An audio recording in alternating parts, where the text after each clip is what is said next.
You're watching Kalimahorra on Mayadeen with me, George Galloway, coming to you from London, but discussing Cuba, the United States, what the new peace, which seems to be breaking out between the two, actually means for both of them, for the region, and for the world.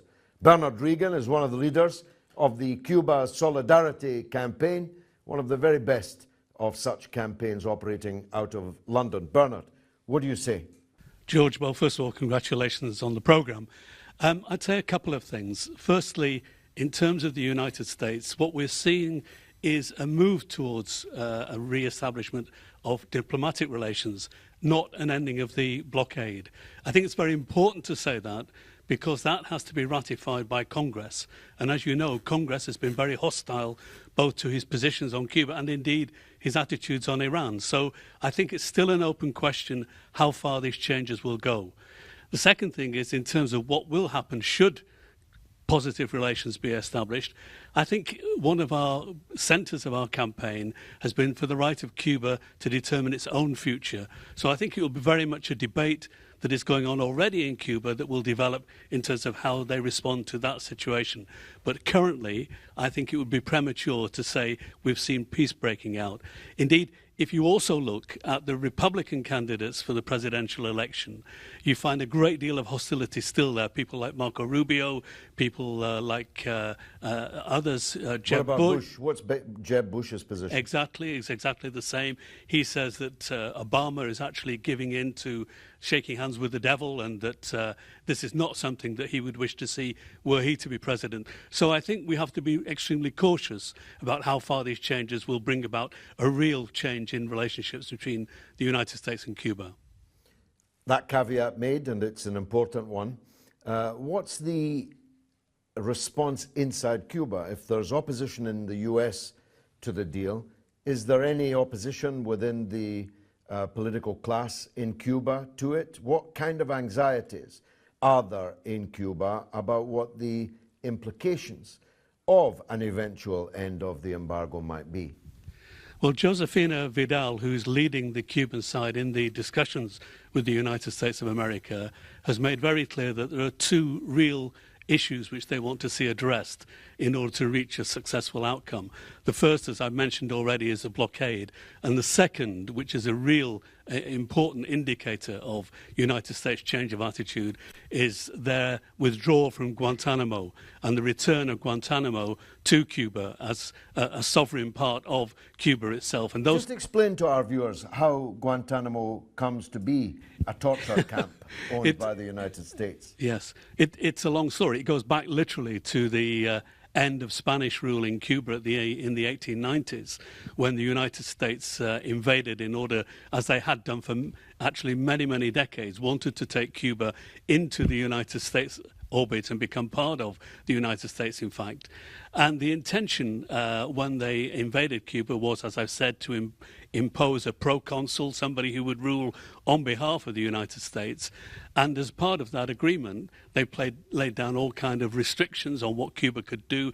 It couldn't have an independent foreign policy. It couldn't develop its own economy. It had to have the approval of Washington and Wall Street, of course. And what they did was they said in the course of that, we want bases in Cuba, and those bases will only be removed by mutual consent. There were 4 originally. Now it's down to the one of Guantanamo, and that remains. And of course, the United States has to agree. Cuba can't withdraw its permission and then see the troops returning back to the United States. It has to be by mutual agreement. That's the stumbling block. So these two demands, principal demands, the issue of the embargo, Guantanamo, that being so, what about I well remember visiting Vietnam maybe 10 years after the victory there, and one of the things that the Vietnamese leaders had to concede was that when you open the door and open the windows, the flies come in. You get fresh air, you get sunlight, but you also get flies. To what extent is Cuba anxious that its now virtually unique social and political and economic system will be undermined by the new period that may lie ahead?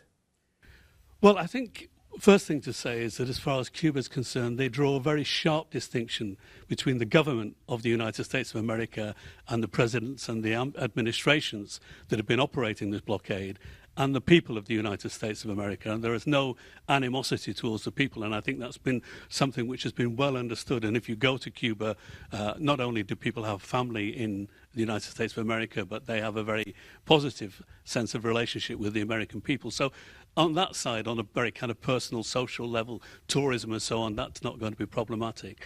But in terms of how they will respond to the challenges of the United States, I think Cuba is very clear that any foreign investment inside Cuba, from whatever source, will only be done in conjunction with the Cuban government, and therefore I think they will be able to keep control over that. They won't have, for example, people being employed on terms or conditions that are less favorable than other people employed in Cuba.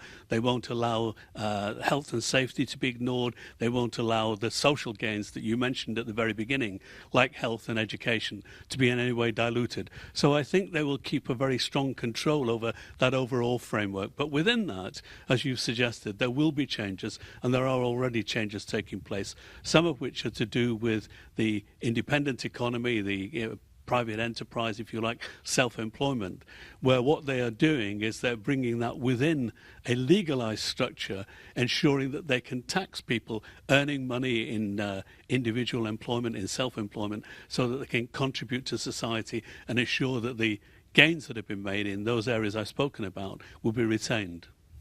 Thank you, Bernard. Who would like to make the next contribution on this? Yes, my friend. Yeah, I guess I'd like to just echo what Bernard was saying about the importance of seeing Guantanamo Bay as an issue, not only for the very important issue of a prison where people are detained without charge or trial, and there's still over 100 people there, but perhaps the wider question of why the United States is there in the first place.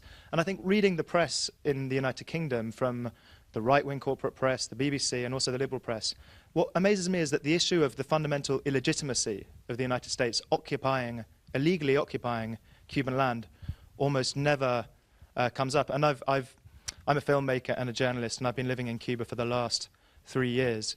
And what strikes me is that I have many Cuban friends who like the government, many who hope that it collapses tomorrow, many right-wingers. But what brings almost all of them together, and it's interesting to see as an outsider, is a real visceral feeling that the United States ought not to be in Guantanamo.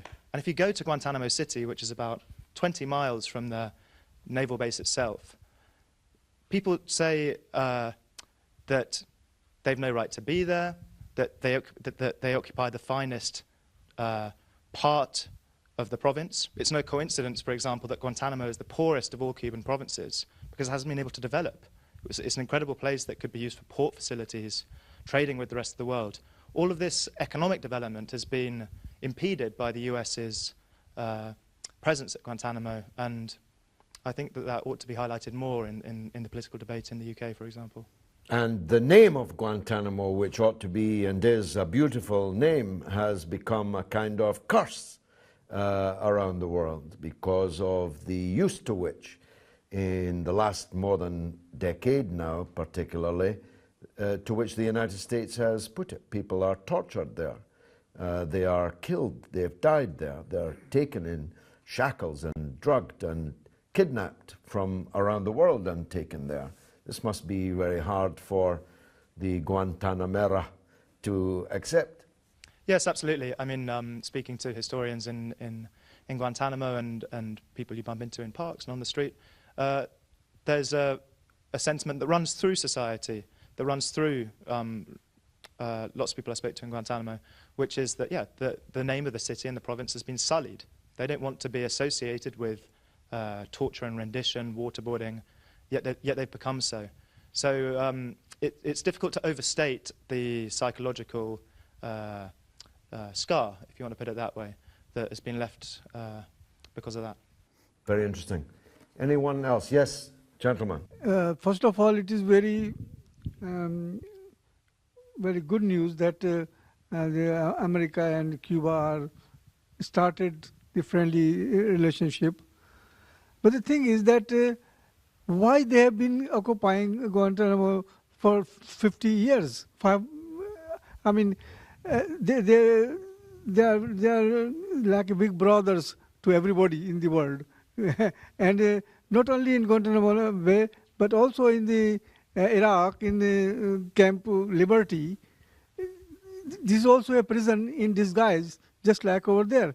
And people What are a wonderful name for a torture camp. Exactly, in Camp disguise. Liberty. It's exactly like the Camp Ashraf, where people are tortured, murdered all the time. You know, so why America is occupying foreign lands for this purpose, not in America? If they want to keep prisoners, they should keep in America. They don't keep them in America because they would have to comply with US law.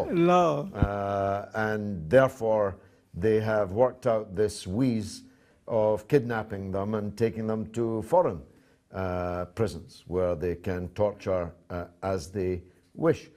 The United States does actually write a check every year for the rent on Guantanamo Bay, but the Cuban government, of course, returns the check uncashed because the illegitimacy of their occupation of Guantanamo is something upon which they insist. But the real answer to your question is the concept of American exceptionalism, that someone, God, gave them the right to roam around the world, invading and occupying other people's countries and seeking to bend their countries to their own will and definitely for their own interests. Exactly. But I'm not so much worried about the money which they give. I'm thinking about the torture which is going on, Indeed. Carried out, especially to the Muslims. Indeed. And in Camp Liberty and in Guantanamo, everywhere they're destroying, they are against Islam. I don't know why they fear so much against Islam. Islam is a peaceful religion. So why America is so much against them? And everywhere in Iraq and Libya and Afghanistan, they are... Well, I wouldn't like you to think that the Muslims were alone in having the enmity of the United States. Bernard and I are old enough to remember when they were murdering Vietnamese and Cambodian people in their millions, who were not Muslim, of course, but they were standing up to the United States.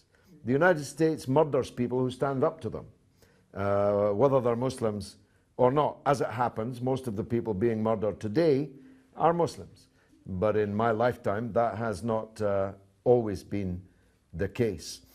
Will be more of this after the break.